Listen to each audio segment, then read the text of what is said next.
Hi there. Welcome to Martial Arts Business Breakthrough TV. This episode is brought to you by the 2011 NAPA Quantum Leap Marketing Bootcamp.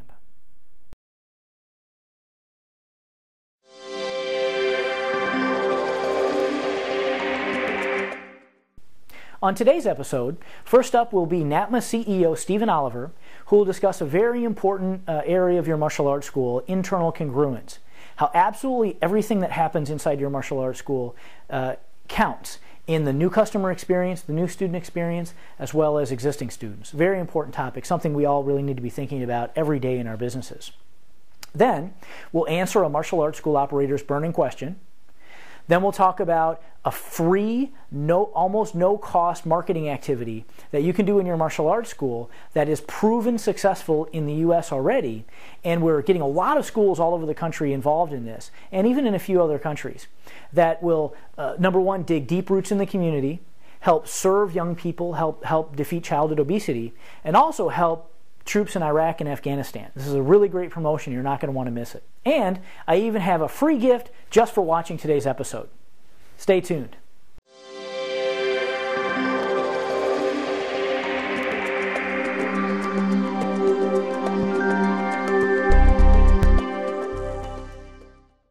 On today's show, NAPA CEO Stephen Oliver discusses internal congruence in your martial arts school and how everything counts. Internally first. A lot of schools try to go raise their prices, raise their tuition without making sure that everything is congruent with it, right? And you've got to realize, like, within your school, everything counts. So if you take a target market that you want and you take a price point you want to be at, you've got to make sure that everything's congruent, right? If you want to be at what people are going to perceive to be at the upper end of the market price-wise, you can't have fingerprints all over the front door. You can't have the school look shabby on the way in. You can't have the instructors dressing however they want. I mean, it's got to be, walk in, everybody's in the same uniform, the instructor has a haircut, they don't smell, the counter is clean and neat, the school is clean and neat. Now, at one level you could go like something like this boardroom, which is, you make the place look very high-end. And in this metro market, there are places where I would want that, right? I mean, if I was down like where Don Barnes is, I'd want to make sure my school fits into being off Rodeo Drive and Wilshire and all of that. But mostly it's a matter of good first impression and being congruent with the market, right? There were studies done. One of the studies we looked at in my MBA was the difference between like a household income of $20,000 a year and a household income of $100,000 a year looking at medical clinics. And at the lower end, having hand-created, nice little artwork on the wall and so forth, they thought that was nice and it was homey. And at the other end, they thought it was rinky-dink and cheap, right? Well, you don't want to appeal to the market that's not what you're trying to attract, right? So you've got to make sure that you walk through and make sure that the staff look the part, that you look the part, that the instructors. I mean, if I'm appealing to which we are, families with 100,000 plus income, and they're mostly driving BMWs and Mercedes, and I've got an old clunker Toyota parked right in front of the school, and I'm going to make sure that it's not parked there, right? And if the instructor is driving an old cheap clunker Toyota, I'll make sure he parks it behind the school next to the dumpster, not right in front of the school, because I want everything to be congruent with what I want, right? I mean, and it's everything from, if that's the market you want, be wearing a Submariner or something like that. So you don't want to overstretch, but you do want to make sure that everything you're doing is congruent with the market you're looking for, congruent with the price and perception that you're giving, right? If an example I saw recently, I'm telling parents this is going to help create a higher level of education for their kids. It's going to help them be more focused, more disciplined, one thing or another. And my head instructor can barely string together a sentence, articulately. See, that doesn't work, right? If what I've got to have is the parent comes in with their 7-year-old, and I want him to be off to Harvard, and this is going to be the way to do it. The head instructor better, the parent better be saying, well, what I want is this 7-year-old to be just like that guy, right? And so it's so important that all those things be congruent. Does that make sense? And so you really have to focus internally on the school first, and make sure that instead of hiring good athletes, you're hiring good people. Make sure that you have instructors who care about the students, not instructors who care about watching themselves in the mirror do their kicks and so forth, right? And no amount of the instructor being egocentric and internally focused on themselves helps them be a good instructor, right? I mean, the role in the school is to see the students thrive, not to have adulation. So you really have to look first at fixing the school internally and having all those pieces together. And at the same time, you want to be at the highest end of the price spectrum, be bringing in the people who are going to be willing to pay that and have all that be congruent. Does that make sense? Yeah. Do you have an opinion on when, talking about teachers in terms of their participation during a class? Should they be participating with them, or should they be simply watching it? Well, I think mostly they should be instructing, not training, right? Now, obviously, there's different levels. If I've got a brown belt class and we're teaching them submissions and so forth, I can be out there rolling around with them and all that stuff, as long as I'm not ignoring everybody else. On the other hand, if I have white belts, right, or if I have gold, green belts, I'm making sure they're doing everything right. I'm making sure they're getting paid attention to, nurtured, and supported. And I'd much rather have a good teacher than a good athlete as an employee. Right? And so many times as martial artists, we forget that there's a big distinction, right? Sometimes the ones who can't kick vertically can teach other people how to do it really well, and a lot of times the ones who can do it don't. We talked about the NFL being a big spectator sport. How many NFL players end up becoming fabulous coaches? Well, not a lot, right? How many fabulous gymnastics coaches were fabulous gold medal Olympians? Not many, right? There's a difference between being an athlete and being a teacher. There's a difference between being an athlete and being a coach. In Denver it was John Elway. He's not coaching an NFL team right now. It's probably not his skill set. And somebody at that level may not even know what it takes or what it took for them to be there, other than the mental tenacity and the practice, because somebody else was tuning and tweaking them. They had a coach. So don't confuse somebody's athletic talents with their ability to teach, right? Now, that having been said, it is important that mom sitting on the side is pointing at the instructor saying, I want my 7-year-old to be just like them, right? So if I want, if I'm teaching an adult market, I don't want to have a bunch of dumpy, overweight people out there teaching me how to get in shape and lose weight. I don't want to have an instructor out there who looks like they couldn't put their left foot in front of their right foot teaching the kids, because I want the kids to want to be like them, right? But that having been said, it's the interpersonal skills, and it's the ability to convey everything in an articulate way, and it's the ability to chunk it properly, and it's the ability to pace class that really is much more important than any athletic skill. All right. This is a grassroots marketing activity that's been getting great results in schools all over the U.S. Now, if you're outside the United States and you still have the Halloween, but more importantly the trick-or-treat piece of that holiday, you can still use this too. And we've been working with Chip Townsend and Glenn Ann Townsend with their schools down in Texas. And they stumbled across and sort of invented this marketing strategy a couple of years ago that really helped them penetrate local 501c3 charities, and they called it Kicks for Candy. And basically what this marketing strategy is, the short version is we're reaching out into the community in all of the areas where we have locations, and we're basically saying, look, candy's great, but we'd love to give you a healthy alternative to eating all that candy.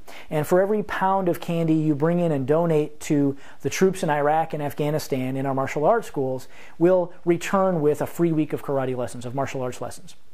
Now, that's just an okay offer, but really what makes this work is all of the free publicity and press that you're able to accomplish by connecting with local charities and local media agencies. And this has been very successful in locations already at getting news reporters, television reporters, free radio remotes, free radio coverage on public service announcements all over the country, all over the U.S. You really don't want to miss this. So you really want to take a look at this Kicks for Candy promotion that we're doing.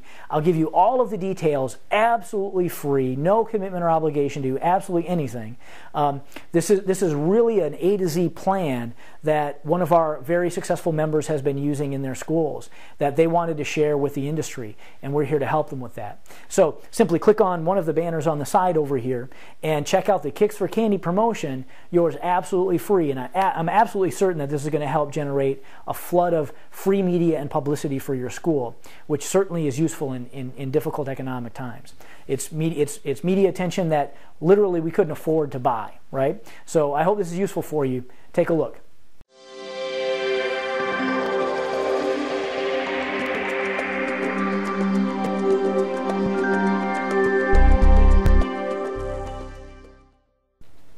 Today's question comes from Mitchell Stevens from Victoria, BC, Canada.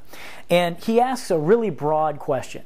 And his question is really simple. It's you know, since NAPA deals with so many martial arts schools all across not only the United States but other countries as well, what do we find is the single biggest mistake martial arts school operators make when they open their school and operating their school long term? Well, Mitchell, that's a really broad question, right?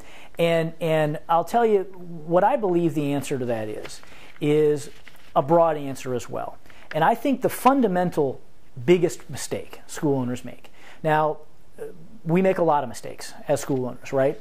Most martial arts school operators are enthusiasts. We were technicians in our business.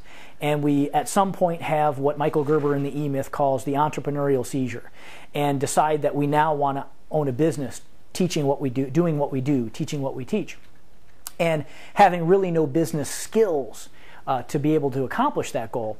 But and that's a primary mistake. That's a big issue. But I think it goes beyond that. I think it goes even farther. I think if we go back to even a higher, broader view of the martial arts industry and martial arts school owners in general, what we find is, I believe, the biggest challenge our industry faces in the next decade, and the biggest challenge an individual school owner faces starting a new school or operating their existing school, frankly, is a generalized lack of vision. And what I mean by that is martial arts school operators, when they get into the business, when they decide to open their school, they have a very small vision in most cases of what's possible, of what their opportunities are, of what they can expect to accomplish in their school. I think an example would be a typical martial arts school operator. When they first open their school, their thinking is that, wouldn't it be great to have 150 students in my school and to be able to pay my bills, have a little bit of extra money, and do what I love to do for a living. And that's a wonderful goal. That's a great mission.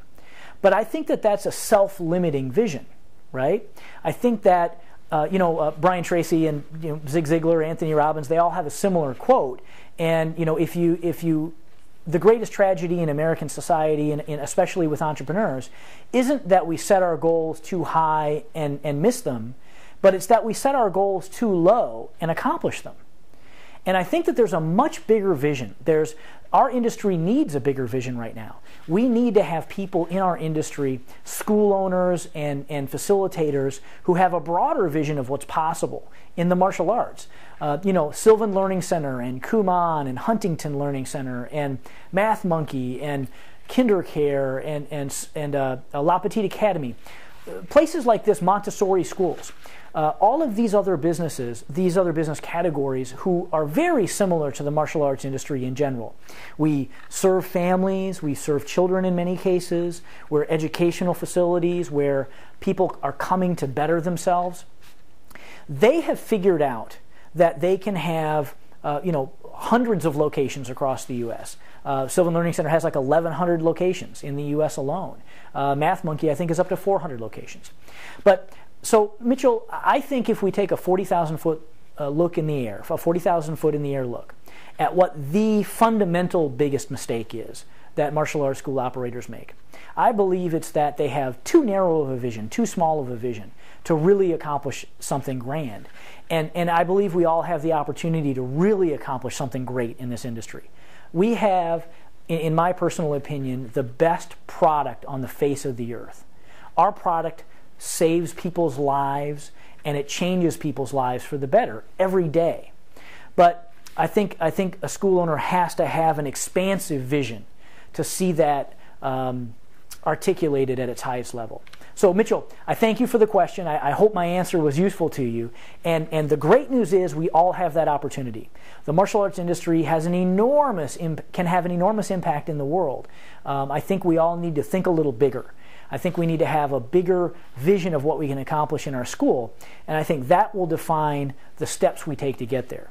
I think we'd all be much better at marketing. We'd all be much better at persuading students how beneficial our product is. We'd be much better at getting more students into our school if we thought a little bigger.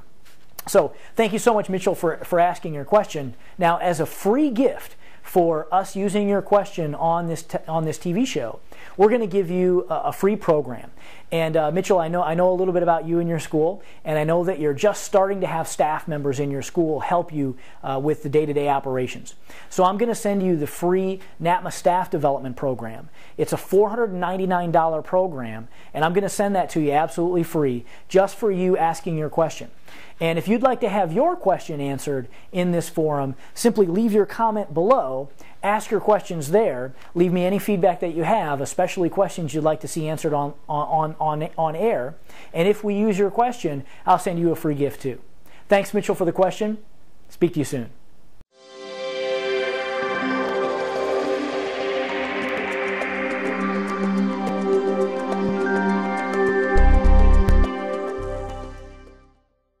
You know, I know what your life is like as a martial arts school owner, right? Obviously in my own school, and now helping to facilitate multiple locations, not only spread out across the United States, but across New Zealand, Australia, as well.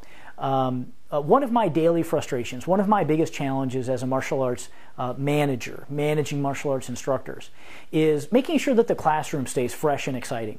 You know, one of my pet peeves is if I go to a location and I watch a warm-up in a class on Monday, I see the same warm-up on Tuesday and the same warm-up on Thursday and the same warm-up on Friday. And it really is one of those things that really, really irks me. It's really a challenge for me. Every student, when they walk into your school, should be excited to be there because they're not only going to learn and perfect their skills, but they're gonna have fun. They're going to be excited. They're going to be learning new and exciting things. And one of my greatest frustrations is seeing that repetition, seeing instructors be in what we call the instructor rut. And I think this tool will be really interesting to you, and it's really something that we've developed over a long time at NAPA to help martial arts school owners solve that problem, to help keep the classroom fresh and exciting, and to help keep retention rates really high because students always know that there's something new to expect in class. So check this out. I think you'll like it. Okay, everyone, here is one of our solutions to a very common problem that school owners have. And this is designed to help you keep the classroom fresh and exciting, keep retention rates, very, very high, and really to help train your staff, help your staff become more effective teachers and better inspirers of your students. And we call this the NAPA Virtual Classroom. Obviously, this is basically a tool that you can use for your instructors. If you're the only instructor in your school, if you're teaching all the classes yourself, then this is a tool that you can use for yourself as well, of course. But this is, again, designed to bring fresh, new, exciting teaching material to your classroom each and every week. It's designed to be a staff training and motivation resource. And we're bringing you literally the best martial arts instructors on the planet in this series. And this resource really helps, show you different diverse teaching methodologies, teaching skills, but also physical drills, physical activities that you can use in your class to really just keep the energy high. And one of the things that I teach all of our staff members and all of our instructors is that you should look at each student each and every day as if they only had one of two things on their mind when they walk in the door. Either number one, they're dedicated to being a great black belt in your school, or number two, they're thinking about dropping out, or they're planning when they're going to drop out. And if you think of your students with that in mind, you'll dramatically increase the effectiveness of your teaching. You'll really take a hard look at each student when they walk in the door and know that you have to have a great class today. Not just a good class, not just an okay class. You have to have a great class today. And you really want to make sure that your instructors are on that mission as well. So this is one resource that we provide for our members to help you with that. So again, here I'm on my NAPA member section. I'm just going to go down here to the virtual classroom segment. I'm going to click on that. We've designed this to be a staff training resource so that every week you have brand new, fresh, exciting material that you can integrate into your classes, in your kids' classes, in your adults' classes, in your MMA classes, taekwondo, kung fu, karate. The style doesn't matter. So for example, this is October. We're on week 3, so I have 3 weeks here. And here I have an Olympic trainer, Han Lee, Master Han Lee, and he's teaching some paddle drills. And I also have Dan Severin teaching some ground and pound techniques, things like that. I have Orlando Rivera teaching some boxing and conditioning drills that he uses in his school. Let's go ahead and click on week 3 here just quickly, just to show you a quick example. Again, there's very simple videos. Let me mute that. It'll sound pretty bad. And again, this is again, Orlando Rivera is a great instructor, a great coach, and he's going to walk you through some of the drills that he uses in his school, to really push the students' conditioning to the next level.